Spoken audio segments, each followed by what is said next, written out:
Assalamualaikum warahmatullahi wabarakatuh, teman-teman. Tadi lagi asik scroll-scroll ya di YouTube, dan tiba-tiba muncul di beranda itu ada suatu kata-kata yang sangat cantik ya, yang sangat bagus, sehingga membuat Pak D ini merasa ada sesuatu yang bergetar gitu di dalam hati ini, membacakan kata-kata tersebut. Penasaran ya, kira-kira kata-kata seperti apa? Dan tentu juga penasaran ya, kata-kata ini dari mana asalnya. Yuk, kita saksikan dan coba teman-teman baca ya.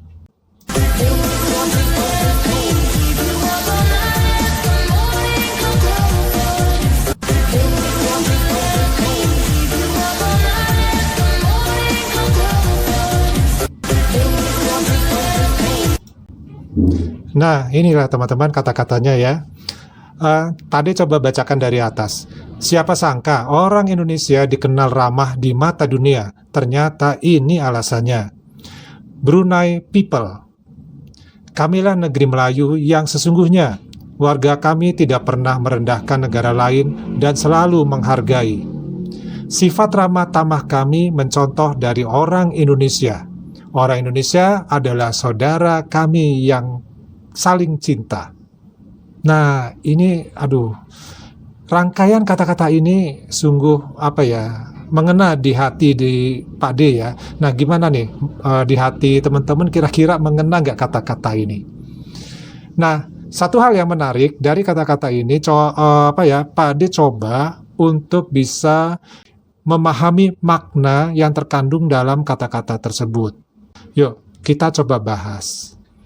Nah, pernyataan tadi itu mencerminkan pandangan sebagian warga Brunei Darussalam yang berusaha memberikan penegasan ya terhadap identitas Melayu yang mereka punya, sambil menekankan hubungan baik dan persaudaraan dengan negara-negara tetangganya, khususnya dengan Indonesia. Nah, berikut ini coba Pak D memperjelas ya, kira-kira penafsirannya seperti apa nih dari kata-kata tadi. Nah, ini Pak D bagi menjadi beberapa bagian ya. Yang pertama adalah kata atau kalimat, kamilah negeri Melayu yang sesungguhnya. Nah, secara konteks identitas Melayu, ya, warga Brunei merasa bahwa negara mereka selalu mempertahankan nilai-nilai tradisional Melayu secara lebih murni dibandingkan negara-negara lain. Brunei dikenal juga yaitu sebagai negara yang sangat menjaga adat istiadat Melayu dan nilai-nilai Islam dalam kehidupan sehari-hari sesuai dengan konsep Melayu Islam Beraja atau disingkat MIB ya. Kemudian secara konsentrasi budaya. Nah, Brunei tidak mengalami yang namanya banyak pengaruh dari modernisasi yang menggeser nilai-nilai tradisional Melayu. Hal ini berbeda dengan Malaysia ataupun Singapura yang lebih banyak dipengaruhi oleh keberagaman etnis dan budaya modern. Dan menjadi suatu kebanggaan nasional ketika pernyataan ini juga menunjukkan ya rasa bangga terhadap konsistensi Brunei dalam menjaga identitas budaya Melayu mereka. Nah, yang kedua, kalimatnya adalah warga kami tidak pernah merendahkan negara lain dan selalu menghargai. Menimbulkan rasa hormat antar bangsa. Pernyataan ini menjelaskan atau mencerminkan pandangan warga Brunei bahwa mereka menjunjung tinggi etika dan sopan santun, terutama dalam hubungan internasional. Ini sesuai dengan nilai-nilai Melayu tradisional yang menekankan keramahan, rasa hormat, dan harmoni. Lalu ada juga citra positifnya, di mana Brunei ya lebih menonjolkan citra sebagai negara kecil yang damai, tidak terlibat konflik, dan selalu menjaga hubungan baik dengan negara lain. Nah, yang ketiga, ya kalimat sifat ramah tamah kami mencontoh dari Indonesia. Nah, pengakuan ini ya terhadap keramahan Indonesia menyatakan bahwa mereka mengakui orang Indonesia, khususnya masyarakat Melayu di Indonesia, memiliki sifat ramah tamah yang menjadi inspirasi. Indonesia dikenal karena keramahan budaya dan sikap terbuka terhadap orang lain yang mungkin diidentifikasi oleh warga Brunei sebagai ciri khas yang sejalan dengan nilai-nilai Melayu. Dan perlu kita ketahui juga bahwa Indonesia selama 7 kali berturut-turut dinobatkan sebagai negara teramah di dunia. Nah, ada lagi yaitu hubungan kulturalnya ya. Hubungan ini yaitu antara Brunei Darussalam dan Indonesia itu memiliki akar budaya Melayu yang sama. Banyak tradisi, bahasa, dan nilai budaya yang saling berbagi, sehingga Brunei melihat Indonesia sebagai panutan dalam aspek-aspek tertentu. Nah, yang keempat, ya, orang Indonesia adalah saudara kami yang saling cinta. Ini menyangkut ya masalah persaudaraan serumpun. Nah, pernyataan ini menegaskan hubungan yang erat antara Brunei Darussalam dan Indonesia sebagai negara serumpun. Setuju ya teman-teman kalau kita serumpun dengan Brunei Darussalam? Nah, keduanya berbagi akar budaya melalui hal yang sama, yaitu Melayu ya, meskipun ya memiliki perkembangan sejarah dan konteks politik yang berbeda. Hal ini melahirkan yang namanya hubungan harmonis, di mana warga Brunei Darussalam mungkin ingin menekankan bahwa tidak ada persaingan ataupun konflik antara kedua negara nih, antara Indonesia dan dengan Brunei Darussalam, melainkan adanya hubungan saling menghormati dan mendukung ya. Nah, ini akhirnya melibatkan yang namanya kesatuan dalam keberagaman. Nah, meskipun Indonesia lebih beragam secara etnis dan agama dibandingkan dengan Brunei, semangat persaudaraan tetap diakui sebagai nilai utama yang menyatukan kedua negara. Nah, dari sini ya itu akan mencerminkan rasa bangga warga Brunei Darussalam terhadap identitas Melayu mereka, sekaligus penghormatan terhadap budaya Indonesia sebagai negara serumpun. Dengan menyebut bahwa Brunei Darussalam tetap menghargai negara lain, warga Brunei ingin menonjolkan citra positif mereka sebagai masyarakat yang ramah, sopan, dan menjunjung nilai-nilai tradisional Melayu, sambil memperkuat hubungan persaudaraan dengan Indonesia. Setuju teman-teman? Setuju dong ya. Nah, dari sini uraian yang Pak De sampaikan ya, ini jadinya berpikir Pak De ya, kenapa Brunei Darussalam sebagai negara yang juga Melayu tidak pernah mengklaim ya budaya-budaya yang ada di Indonesia, berbeda dengan Malaysia ya yang sering melakukan klaim-klaim terhadap budaya yang berasal dari Indonesia. Nah, ini tentu saja ada beberapa faktor yang bisa menjelaskan hal seperti ini, yaitu bisa kita sebutkanlah dari historinya, kemudian dari sosial, dari politik, dan filosofi negara masing-masing. Nah, penjelasan rinci mengenai mengapa Brunei tidak pernah mengklaim budaya Indonesia meskipun sama-sama merupakan bangsa Melayu dibandingkan dengan Malaysia, yang terkadang ini menimbulkan kontroversi terkait klaim budaya. Nah, yang pertama adalah filosofi dan identitas negara. Brunei Darussalam mengadopsi filosofi Melayu Islam Beraja atau MIB sebagai dasar negara yang menempatkan nilai-nilai Islam dan adat Melayu sebagai pedoman utama kehidupan masyarakat dan pemerintahannya. Mereka fokus ya kepada mempertahankan tradisi dan budaya mereka sendiri tanpa merasa perlu membandingkan atau mengklaim budaya dari negara lain. Nah, budaya Brunei ini sudah terdefinisi dengan jelas dalam lingkup wilayah kecil mereka, sehingga tidak ada kebutuhan untuk memperluas klaim budaya yang tidak berasal dari wilayah mereka. Nah, bagaimana dengan Malaysia?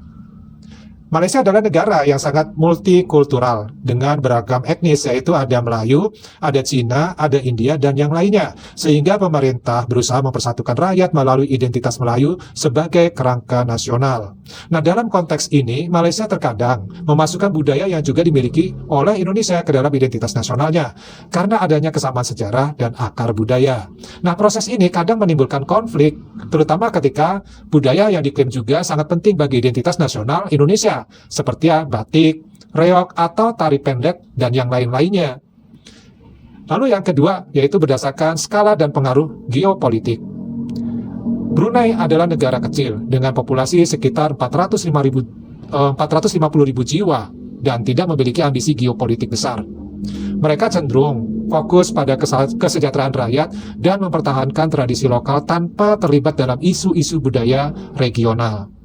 Nah, karena skala negara ini kecil, Brunei tidak merasa perlu memproyeksikan pengaruh budayanya ke luar negeri. Nah, berbeda dengan Malaysia. Malaysia adalah negara dengan populasi yang jauh lebih besar ya, bila dibandingkan dengan Brunei Darussalam dan memiliki posisi strategis di Asia Tenggara.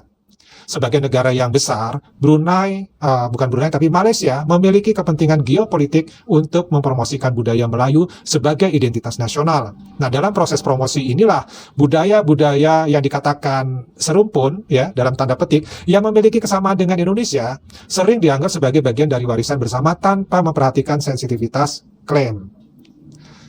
Yang ketiga adalah hubungan dengan Indonesia.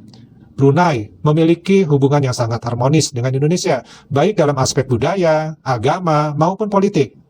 Brunei sering menyebut Indonesia sebagai saudara serumpun dan menghormati posisi Indonesia sebagai negara besar di kawasan. Nah, karena filosofi Islam yang menekankan perdamaian dan penghormatan, Brunei lebih memilih untuk menghindari konflik dengan Indonesia, termasuk dalam isu budaya. Ya, Brunei juga mengakui bahwa banyak elemen budaya Melayu di Brunei itu terinspirasi atau terkait erat dengan budaya yang ada di Indonesia dan mereka tidak merasa perlu mengklaimnya sebagai milik mereka sendiri. Nah, bagaimana dengan Malaysia? Hubungan Malaysia dan Indonesia meskipun erat ya, terkadang mengalami gesekan terutama terkait budaya. Hal ini seringkali dipicu oleh persepsi di Indonesia bahwa Malaysia mengklaim budaya yang dianggap sebagai milik Indonesia secara eksklusif. Nah, Malaysia juga cenderung memasukkan elemen budaya serumpun dalam narasi identitas nasional mereka tanpa secara eksplisit membedakan asal-usul budaya tersebut. Nah, yang keempat adalah tentang pandangan terhadap warisan budaya.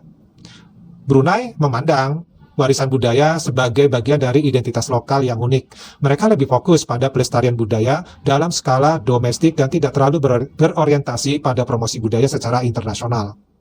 Sebagai negara berbasis Islam yang kuat, Brunei lebih menekankan pengaruh Islam dalam budaya mereka, sehingga elemen-elemen budaya yang berasal dari Indonesia atau wilayah lain di Nusantara sering dianggap sebagai bagian dari pengaruh sejarah bersama. Nah, beda dengan Malaysia. Malaysia sebagai negara yang lebih besar dan beragam, sering mempromosikan budaya Melayu di panggung internasional, termasuk melalui UNESCO. Dalam promosi ini, atau dalam proses ini, budaya yang mirip dengan Indonesia seperti batik atau gamelan sering dipromosikan sebagai bagian dari warisan nasional mereka, yang kemudian memicu perdebatan. Nah, yang kelima, yaitu pengelolaan budaya dan politik dalam negeri. Brunei memiliki sistem pemerintahan absolut yang memungkinkan fokus penuh pada pelestarian budaya lokal tanpa adanya tekanan politik atau kepentingan untuk memanfaatkan budaya sebagai alat diplomasi atau pengaruh dari luar. Nah, tidak adanya kebutuhan untuk mempertahankan budaya serumpun dari negara lain membuat Brunei lebih fokus pada penguatan identitas internal. Bagaimana dengan Malaysia? Nah, Malaysia sebagai negara demokrasi parlementer, isu budaya di Malaysia sering digunakan sebagai alat politik untuk memperkuat identitas Melayu sebagai elemen pemersatu. Ini kadang-kadang memunculkan klaim terhadap budaya yang dianggap serumpun dengan Indonesia. Nah, dari sini kita bisa mengambil suatu manfaat atau faedah bahwa Brunei Darussalam tidak pernah mengklaim budaya Indonesia itu karena mereka lebih fokus pada pelestarian tradisi lokal, menjaga hubungan yang harmonis dengan negara serumpun, dan tidak memiliki ambisi geopolitik atau promosi budaya yang luas. Nah, sebaliknya, Malaysia ini lebih cenderung memanfaatkan budaya serumpun dalam membangun identitas nasional yang kadang memicu konflik persepsi dengan Indonesia. Nah, perbedaan-perbedaan inilah yang mencerminkan filosofi negara, skala geopolitik, dan pendekatan terhadap budaya negara masing-masing. Nah, dari uraian ini sudah menjelaskan bahwa kenapa kita nggak pernah nih sama sekali mendengar ada yang namanya klaim-klaim budaya dari negara Brunei Darussalam. Padahal mereka adalah sebagai negara yang benar-benar Melayu Melayu otentik kalau menurut Pak D. Buktinya tidak ada pengaruh-pengaruh dari luar yang terlihat begitu menonjol yang terjadi di negara Brunei Darussalam. Nah, sebaliknya dengan negara Malaysia, ini justru budaya Melayunya ini mulai pudar. Terbukti yang dipromosikan di level-level internasional bahkan ke UNESCO justru adalah budaya-budaya yang berasal dari Indonesia. Sementara budaya Melayu itunya sendiri ini jarang sekali dipromosikan secara internasional. Nah, dari sini bisa kita lihat bagaimana atau siapa sebenarnya pemilik budaya Melayu yang paling otentik dan paling sejati. Menurut teman-teman gimana? Dari Pak D cukup dulu, mudah-mudahan informasi ini bermanfaat baik buat Pak D pribadi, juga teman-teman yang menyimak dari video ini dari awal sampai akhir Mungkin ada salah kata dari Pak D. Pak D minta maaf lebih dan kurangnya. Teman-teman, kita ketemu lagi di video yang lainnya. Wassalamualaikum warahmatullahi wabarakatuh. Salam.